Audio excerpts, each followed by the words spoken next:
स्वागत है आप सभी लोगों का। और आज हम समाकलन के जो 2-3 लेक्चर्स हैं, लगभग 4 लेक्चर्स हैं, हमने अपलोड कर दिए हैं जो छोटे छोटे पार्ट्स में करके थे।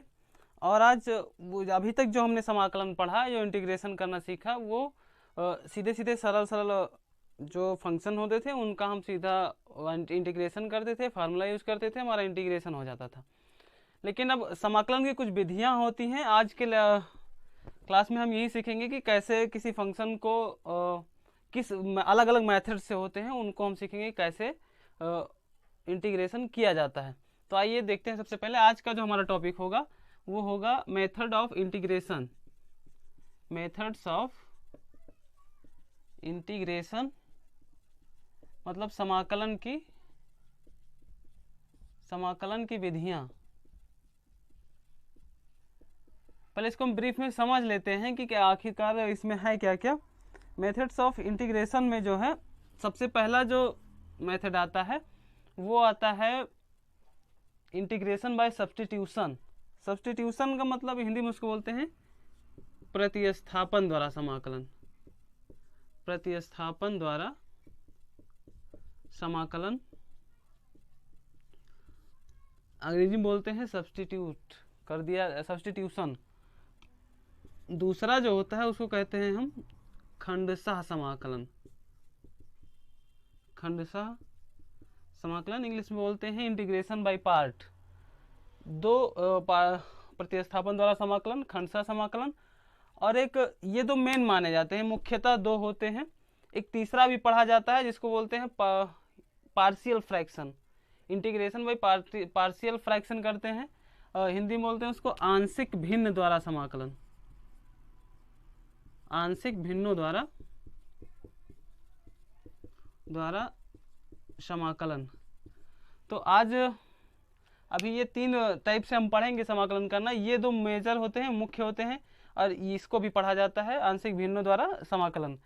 तो जो हमारा आज का टॉपिक होगा प्रतिस्थापन द्वारा समाकलन। तो आइए पहले एक एक करके हम समझते हैं। हम क्या करते हैं, शुरुआत में पहले प्रतिस्थापन पढ़ा देंगे, फिर इसके अगले वाले लेक्चर्स में हम 1-2 लेक्चर इस पे प्रतिस्थापन द्वारा होगा, फिर इसके बाद में खंडशः समाकलन का, और फिर इसके बाद में जो आगे आगे मिलते जाएंगे फिर आंशिक भिन्नों द्वारा समाकलन। ऐसे करके एक एक करके हम पढ़ते रहेंगे। तो प्रतिस्थापन द्वारा हम समाकलन पढ़ना स्टार्ट करते हैं। प्रतिस्थापन द्वारा इंग्लिश में बोलते हैं सब्स्टिट्यूशन, और इंग्लिश हम यूज करेंगे कहीं कहीं जहां हमारी आवश्यकता होगी। प्रतिस्थापन द्वारा समाकलन जैसा कि आप लोगों ने पढ़ा, जैसे हमें मान लीजिए कि एक्स स्क्वायर का हमें एक्स के रेस्पेक्ट में इंटीग्रेशन करना है। इसको इंटीग्रेट करना है तो हाँ, हमें ये पता है इसका किस वेरिएबल या किसके सापेक्ष हमें इंटीग्रेशन करना है। तो हम यक्स के सापेक्ष इंटीग्रेट कर दे रहे हैं, तो यहाँ पे जो हमारा वेरिएबल है क्या होगा, एक्स होगा। किसी और दूसरे फंक्शंस में हम डायरेक्टली इनको नहीं यूज कर सकते हैं कि हाँ, अब यहाँ पे तो आप एक्स के रेस्पेक्ट में एक्स स्क्वायर को इंटीग्रेट कर सकते हैं, लेकिन कुछ ऐसे भी फंक्शंस मिलेंगे। अभी इसी चीज़ को हम यहाँ पे ऐसे ना करके मैं यहाँ पे ऐसे लिख देता हूँ कि सपोज करें कि लिखा हुआ है साइन एम एक्स। अब इसको आप यक्स के रेस्पेक्ट में जब डिफरेंस इंटीग्रेट करेंगे तो आपका आंसर नहीं आएगा। वो यहाँ पे हम जब तक प्रतिस्थापन नहीं लगाएंगे, या फिर आप जानते होंगे कैसे क्या करना है, तो प्रतिस्थापन द्वारा इसका समाकलन किया जाएगा। करते क्या है कि अगर कोई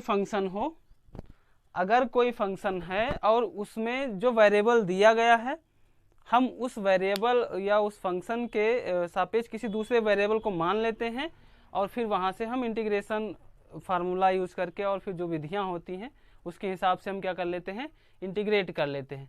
लेकिन अब थोड़ा आप लोगों को समझने में परेशानी होगी कि हम सीधा सीधा एक एग्जाम्पल लेके आप लोगों को समझाने का प्रयास करते हैं कि आप प्रतिस्थापन द्वारा समाकलन कैसे करिएगा। तो एक पॉइंट समझिए कि जैसे हम मान लेते हैं इंटीग्रेशन, अभी जो हमने लिखा sine m x d x, इसका हमें इंटीग्रेशन करना है। तो जनरली सभी लोग टी ही मानते हैं, और मान कुछ भी सकते हैं आप, चूँकि आपको मानना है, लेकिन यहाँ पे टी मान के हम लगाते हैं। देखिए यहाँ पर यम एक्स है, हम यहाँ पे मान क्या लेते हैं कि हम माना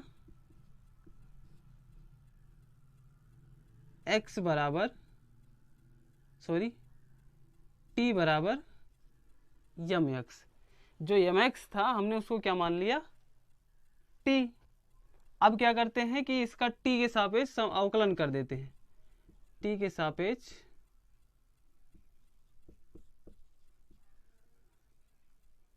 सापेक्ष अवकलन करने पर, तब जब इसका t के सापेक्ष अवकलन करेंगे तो यहाँ क्या हो जाएगा, D by d t of T. इधर क्या होगा, यम कांस्टेंट होगा, यहाँ हो जाएगा डी एक्स बटे डी टी। तो जब t का अवकलन करेंगे t के सापेक्ष तो इधर आ जाएगा 1, और यहाँ क्या मिलेगा हमें, यम, और यहाँ पे डी एक्स बटे डी टी। समझ में आया इतना? अवकलन पढ़े होंगे। डी टी का इधर मल्टीप्लाई कर देते हैं तो डी टी बराबर हो जाएगा यम डी एक्स। मतलब हम डी एक्स बराबर लिख सकते हैं कि 1 बटा यम डी टी। नहीं समझ में आओ तो समझें। हमने क्या किया, t बराबर मान लिया एम एक्स, मतलब एम एक्स को हमने t मान लिया, t के सापेक्ष अवकलन कर दिया तो d by d t of t m d x बटा डी टी हो जाएगा। t के रेस्पेक्ट में अगर हम t का डिफ्रेंसिएशन ज्ञात करेंगे तो ये का आएगा, और यहाँ पे यम डी एक्स बटा डी टी होगा। डी टी का इधर मल्टीप्लाई कर दिया तो यहाँ हो जाएगा यम डी एक्स, यहाँ डी टी हो जाएगा। अब यम को इधर ट्रांसफर कर दे रहे हैं तो हो जाएगा डी एक्स बराबर 1 बटा यम डी टी। अब इसी चीज को हम यहाँ पुट करते हैं। समझिए, यहाँ साइन है, यहाँ लिख देते हैं साइन, और यम एक्स के जगह पे हमने क्या माना है, टी, और यहाँ डी एक्स के जगह पे, यहाँ से समझिए, डी एक्स के जगह पे हमारे पास में क्या है, 1 बटा यम डी टी, तो यहाँ हो जाएगा 1 बटा यम डी टी। फिर हम क्या करते हैं, ये 1 बटा यम कांस्टेंट है, इसको बाहर लिख लेते हैं, तो 1 बटा M integration sine T D T. अब आप लोग जानते ही हैं कि साइन का इंटीग्रेशन क्या होता है,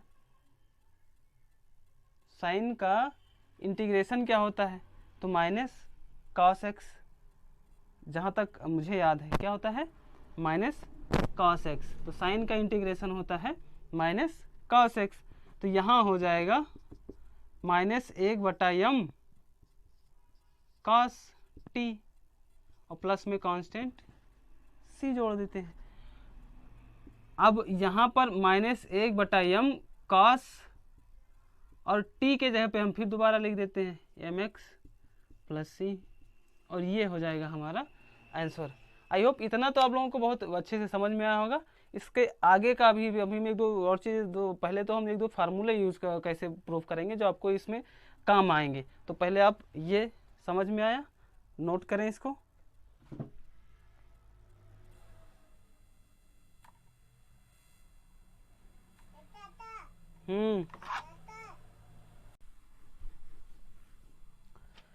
अब इसी प्रकार से हम एक अगला क्वेश्चन देखते हैं कि जैसे मान लीजिए हमारे पास में एक इंटीग्रेशन है, integration cos ax plus b d x. अब इसको हम सीधे वैसे डायरेक्टली हम इंटीग्रेट नहीं कर सकते हैं, जैसा कि अब आप लोगों ने पढ़ा है।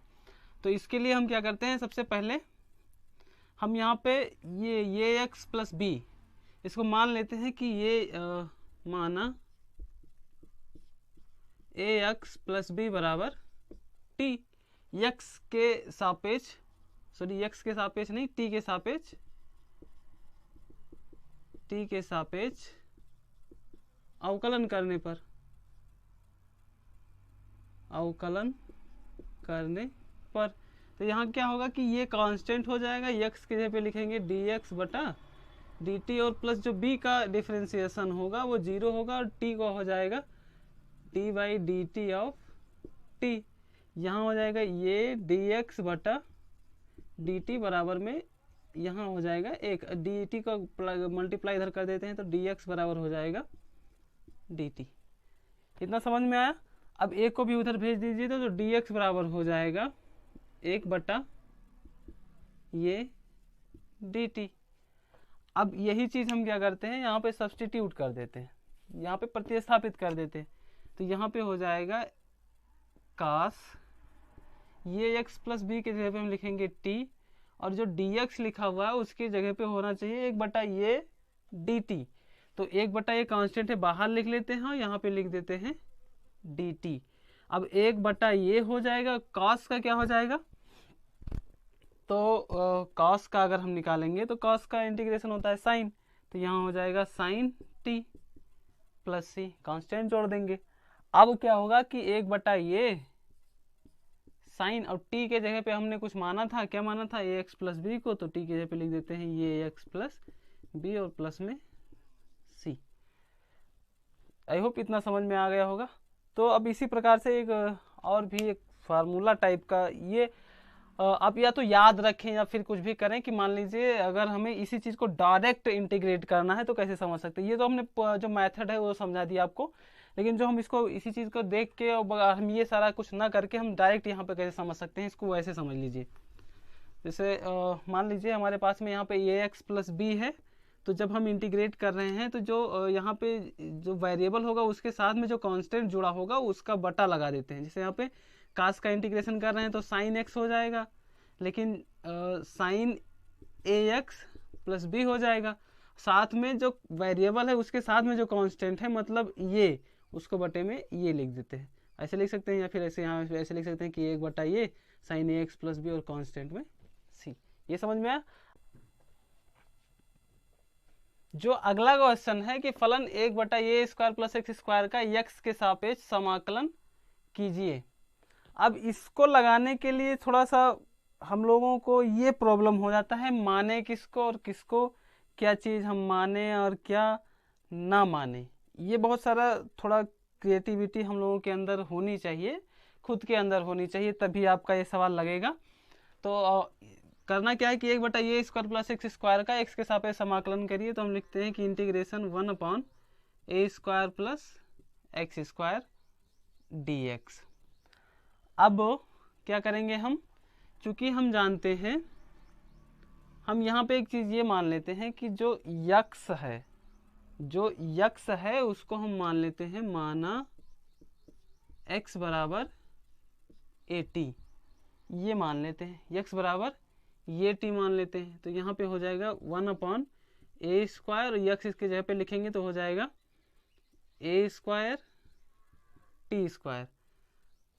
अब इसको थोड़ा और भी हम समझते हैं, ये इसका टी के सापेक्ष अवकलन कर दीजिए, टी के सापेक्ष अवकलन करने पर तो dx बटा dt होगा यहाँ पर, और यहाँ पर a हो जाएगा d by d t of t करेंगे, ये कांस्टेंट होगा, d बाई डी टी हो जाएगा dx बटे dt बराबर में ये, और इसका हो जाएगा t के सापेक्ष अवकलन हो जाएगा एक, तो इसका मल्टीप्लाई उधर करेंगे तो dx बराबर हो जाएगा ये dt। समझ में आया इतना। तो यहाँ dx के जगह पे क्या लिखेंगे, ये dt। अब यहाँ पे क्या करते हैं, ये को हम बाहर लिख लेते हैं, या फिर आप ऐसे कह सकते हैं कि यहाँ पे जो कॉमन है, कॉमन पॉइंट क्या है, हम ये dt ऊपर लिखते हैं और बटे में यहाँ पे ये स्क्वायर कॉमन लेते हैं नीचे में, तो यहाँ हो जाएगा 1 प्लस टी स्क्वायर।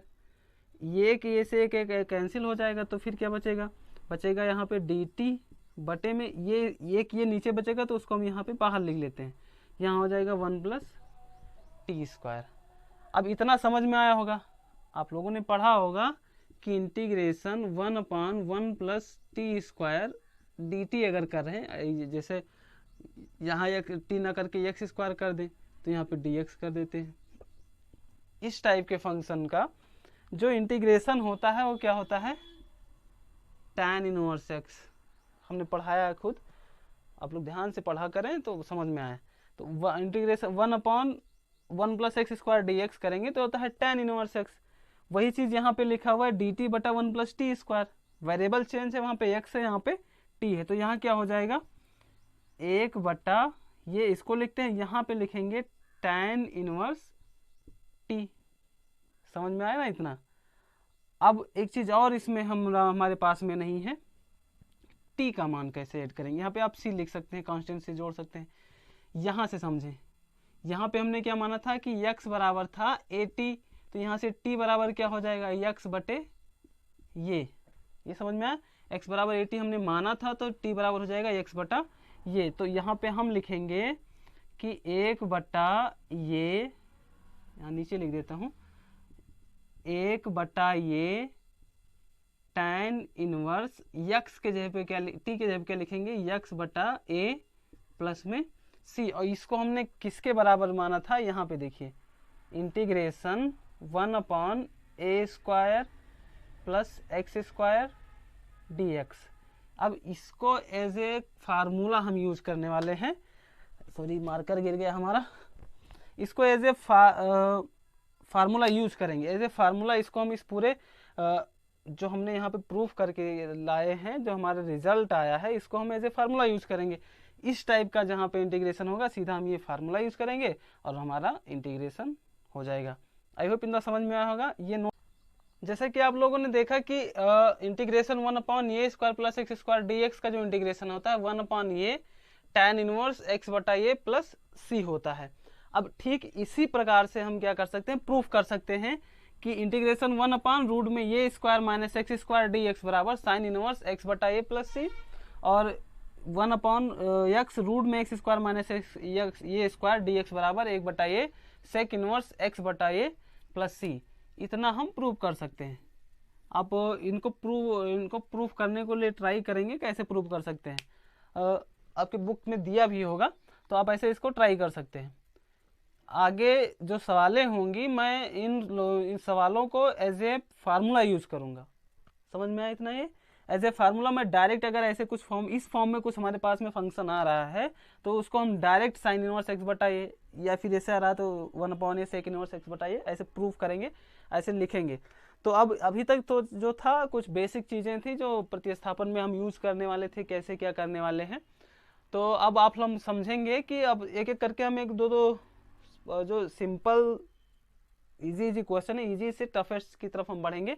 एक एक करके हम सवाल लगाना स्टार्ट करते हैं। तो इसमें आप लोग प्रतिस्थापन द्वारा सबसे बहुत ही सरल सवालें होती हैं, उनको पहले समझते हैं, फिर समझिए ना, प्रयास ये करेंगे आप लोग कि जो समाकलन प्रतिस्थापन द्वारा ज्ञात करेंगे कि हम क्या पुट करें, मतलब क्या रखें कि तुरंत हमारा क्वेश्चन रख जाए। ये आपके अंदर क्रिएटिविटी आ जाए तो प्रतिस्थापन द्वारा समाकलन बहुत ही इजी है। तो सबसे पहला जो क्वेश्चन है हमारे पास में, पहला क्वेश्चन है इंटीग्रेशन x प्लस 3 का होल क्यूब dx। सरल है क्वेश्चन। अब इसमें क्या रखेंगे, तो आपके पास में सीधा सीधा यही फंक्शन है, आप सीधा यही फंक्शन उठा के रख देंगे कि मान लीजिए, माना अंग्रेजी में भी लिख सकते हैं, पुट कर दीजिए या कुछ भी, put x plus 3 is equals to t. Now differentiate with respect to t, we can get etc etc। छोड़ो, अब क्या करते हैं कि इसका डिफरेंशिएशन करते हैं एक t के सापेक्ष में, t के सापेक्ष अवकलन करने पर, जब t के सापेक्ष अवकलन करते हैं तो यहाँ क्या हो जाएगा, dx बटे dt। 3 का डिफरेंशिएशन कांस्टेंट है, t के सापेक्ष कर रहे हैं 0, यहाँ क्या हो जाएगा t का 1। अब आगे से आप लोग ये ट्राई करेंगे कि मैं सीधा सीधा अगर यहाँ पे x प्लस 3 है तो मैं इसको ना लेकर के मैं सीधा यहाँ पे dx बराबर dt लिखने वाला हूँ। ये पूरा पोर्शन ना करके, मैं हमारे पास में x प्लस 3 था तो हम यहाँ पे क्या करते कि x का डिफरेंशिएशन dx करेंगे, 3 का 0 हो जाएगा और सीधा यहाँ पे dt, dx बराबर dt कर देते। ऐसे करेंगे, आगे समझिएगा, मैं समझाने का प्रयास करूँगा। तो यहाँ पे dx के जगह पे हम क्या लिख सकते हैं, dt, और x प्लस 3 के जगह पे t, x प्लस 3 के जगह पे t, क्यूब लगा है तो क्यूब लगाएंगे, dx के जगह पे क्या हो जाएगा dt। अब इसका इंटीग्रेशन आप लोगों ने पढ़ा है कि d by D, sorry integration x के पावर n dx, ये होता है x पावर n प्लस 1 बटे में n प्लस 1 प्लस में c। तो यहाँ पे क्या हो जाएगा, t के पावर में है तो t के पावर, इसके पावर में एक ऐड करेंगे, मतलब 4, और बटे में जो पावर में वही 4 हो जाएगा प्लस में c। अब t के जगह पे क्या माना था हमने, वो पुट कर देते हैं, x प्लस 3 बराबर क्या था t, तो यहाँ हो जाएगा x प्लस 3 के पावर में 4 अपॉन 4 प्लस में c। ये हो गया आपका इंटीग्रेशन। समझ में आया होगा, ये थोड़ा इजी फॉर्म था। अब इसके अगला वाला क्वेश्चन हम देखते हैं, ये मिटाते हैं।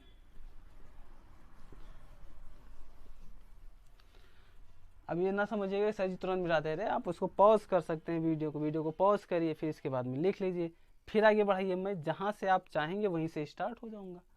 बात समझ में आया? तो अगला क्वेश्चन देख लेते हैं। अगला क्वेश्चन जो है हमारे पास में इंटीग्रेशन ax प्लस बी की पावर में 4 dx, ये सीधा सीधा फंक्शन यही रखेंगे, पुट कर देते हैं ax प्लस बी बराबर t differentiating with respect to t, then we get a into d x, x d x बटा डी टी होने वाला है, b कांस्टेंट होगा 0 हो जाएगा, dt का उधर गुणा करेंगे t का 1 हो जाएगा, तो यहाँ पे हम डायरेक्ट t लिखेंगे, यहाँ पे आप लिख सकते हैं या 1 लिख सकते हैं, dt का उधर गुणा करते हैं, ये dx बराबर क्या होगा dt, एक को उधर भेज दीजिए तो dx बराबर हो जाएगा 1 बटा ये dt। समझ में आया इतना? तो यहाँ पे क्या हो जाएगा इंटीग्रेशन ax प्लस बी के पावर 4 था, हमने उसको t मान रखा है, तो यहाँ हो जाएगा t के पावर में 4, और dt लिखेंगे, लेकिन dx के जगह पे क्या है 1 बटा ये dt, तो 1 बटा ये भी लिखेंगे, 1 बटा ये को हम बाहर लिख लेते हैं, कांस्टेंट है, और यहाँ पे हो जाएगा dt, 1 बटा ये लिखेंगे, और t के पावर 4 का इंटीग्रेशन जैसे इसके पिछले वाले सवाल में, इसके पावर में एक ऐड कर देंगे, 4 है यहाँ पे, कितना हो जाएगा 5, और बटे में 5 प्लस में c, तो यहाँ पे 1 बटा ये और t, अब अगला हमने जो माना था ax प्लस बी की पावर में 4 बटे में 5 प्लस c, ये हो गया आपका आंसर। आई होप इतना समझ में आया होगा। और इसके अगला जो हम क्वेश्चन लगाने जा रहे हैं, जो अगला क्वेश्चन है कि रूट में 4 माइनस 5x का इंटीग्रेशन हमें फाइंड करना है। हमें इस टॉपिक में इसीलिए बहुत ही सिंपल क्वेश्चन ले रहा हूँ कि आपके दिमाग में सब बैठ जाए कि कैसे क्या करना है। तो ये वाला क्वेश्चन हम समझते हैं कि रूट में 4 माइनस 5x dx का इंटीग्रेशन फाइंड करना है। तो सीधा सीधा मतलब यहाँ कि 4 माइनस 5x को हम पुट कर दे रहे हैं t के, 4 minus 5x is equals to t, differentiate कर दीजिए with respect to, differentiating with respect to t, तो यहाँ 4 कांस्टेंट है तो यहाँ 0 होने वाला है, माइनस 5 कांस्टेंट ऐसे रहेगा, यहाँ हो जाएगा dx बटे dt बराबर में 1, यहाँ 0 होगा तो माइनस 5 dx बटे dt बराबर 1, इसका उधर मल्टीप्लाई कर दे रहे हैं, तो सीधे सीधे हम dx बराबर अगर निकालें तो यहाँ पे हो जाएगा dt, और यहाँ पे माइनस 1/5 भी इधर भेज देंगे, हम 5 को भेजेंगे माइनस 1/5 हो जाएगा, उधर यहाँ माइनस है, उधर जाएगा, उधर भी माइनस रहेगा, ये बटे में उधर जाके लग जाएगा, तो dx बराबर माइनस 1/5 dt हो जाएगा। तो यहाँ समझते हैं क्या करेंगे, यहाँ पे लिखेंगे रूट में t, और dx के जगह पे जब dt लिखेंगे तो माइनस 1/5 भी आएगा, उसको हम बाहर लिख रहे हैं, जो कांस्टेंट बाहर निकाल देते हैं। फिर अब अगर किसी के पावर में रूट हो, सॉरी यहाँ पे अगर किसी के पावर में 1/2 हो तो उसको हम कहते हैं कि रूट t लिखा, तो रूट t का मतलब इसके पावर में 1/2 है, तो माइनस 1/5 इंटीग्रेशन t के पावर में 1/2 dt। अब इसको समझें, यहाँ पे x के पावर n का इंटीग्रेशन क्या होता है कि x के पावर n प्लस 1 बटे में n प्लस 1 प्लस c, तो यहाँ पे माइनस 1/5 ऐसे लिखेंगे, t के पावर में 1/2 ऑलरेडी है, प्लस में एक ऐड करेंगे, सेम वही प्रोसेस नीचे भी कर देंगे, और प्लस में यहाँ पे c ऐड कर दीजिए, तो यहाँ पे माइनस 1/5 होगा, और यहाँ हो जाएगा t के पावर में 1/2 में 1 जोड़ेंगे तो हो जाएगा 3/2, और बटे में 3/2 प्लस c कर दीजिए, बाद में लिख लेंगे, कोई दिक्कत नहीं होगा। अब यहाँ समझिए आगे, माइनस 1/5 ऐसे ही लिखेंगे, 3/2 पलटी मार के पहुँच जाएगा 2/3, और यहाँ पे हो जाएगा t के पावर में 3/2। अब यहाँ लिखेंगे कि माइनस 2 का गुणा इससे करेंगे 2 हो जाएगा, 5 × 15, और t के पावर, t का क्या हमने माना था 4 माइनस 5x, और उसके पावर में 3/2 प्लस c, ये हो गया हमारा आंसर। समझ में आया? अब इसी प्रकार से नोट करें, इसका अगला एक सवाल इसी टाइप से और भी है, वो हम लगा देते हैं। लिख गया? अभी तो क्वेश्चन है रूट में 1/रूट में 25 माइनस एक्स स्क्वायर dx है। इस क्वेश्चन को कैसे लगाते हैं, सबसे पहले समझिए, 1/ में 25 को लिखेंगे 5 का square minus X square dx, ऐसे इसको हम लिख सकते हैं, 25 को लिख सकते हैं 5 का स्क्वायर। अब हमने पढ़ा था कि इंटीग्रेशन 1 में A square minus X square D X, अभी मैंने कुछ मिनट पहले इसी वीडियो में करवाया है। तो यहाँ पे क्या हो जाएगा, साइन इनवर्स एक्स बटा ये प्लस सी होता है ये।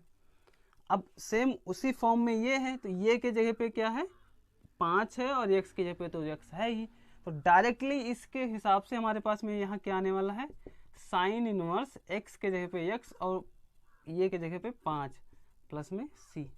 ये हो गया आपका आंसर। इसी प्रोसेस पे एक क्वेश्चन और हम लिख लेते हैं कि इंटीग्रेशन 1/रूट में 1 माइनस 9x स्क्वायर।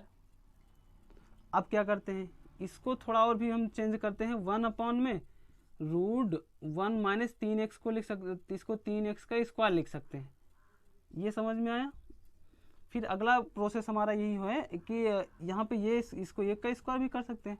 सेम यही चीज़ यहाँ पे लिखा हुआ है, तो यहाँ क्या कर देंगे हम कि साइन इनवर्स x के जगह पे है 3x बटे में 1 प्लस सी, ए के जगह पे 1 है तो वहाँ लिख दिया हमने। यहाँ लिख सकते हैं कि साइन इनवर्स 3x प्लस सी और ये आपका आंसर। ठीक इसी प्रकार से ऐसे जितने भी क्वेश्चन से आप ट्राई करेंगे और मैं प्रयास करूँगा कि अब अगला क्वेश्चन, अगला जो टॉप वीडियो हो उसमें आपको मिले। Thank you. वीडियो को बहुत बहुत पूरा देखने के लिए बहुत बहुत धन्यवाद। और आप कंटिन्यू प्रयास करें और कंटिन्यू सवाल को सॉल्व करें। मैथ्स ऐसा विषय होता है कि बगैर सॉल्व किए कुछ नहीं आता है। आप बहुत कुछ जानते हैं, लेकिन जितना ज़्यादा प्रैक्टिस होगा उतना ज़्यादा मैथ आएगा। आप बोले कि हाँ ये लगा लिए, सर जी ने लिखवा दिए, बस मैं सब धारा प्रवाह हो गई तो बस तुम्हार वाली हो गए। तो कम से कम क्या करो, वीडियो को अच्छे से देखो, सवाल कैसे लगावा जाते हैं वो का देखो, एक बाद में खूब ज़्यादा से ज़्यादा सवाल का हल करो। ये है मूल मंत्र मैथ पढ़ने का।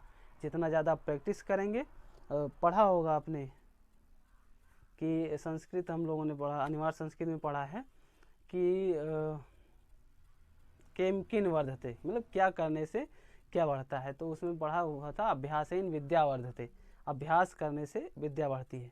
तो आप जितना ज़्यादा अभ्यास करेंगे उतने ज़्यादा आपको आएगा। और ये तो जानिए कि आप जितना मेहनत करेंगे उतना उसका फल आपको उसी रूप में मिलेगा। और बहुत बहुत धन्यवाद। एक काम करा करिए, खूब ज़्यादा क्वेश्चन लगाया करिए। Thank you.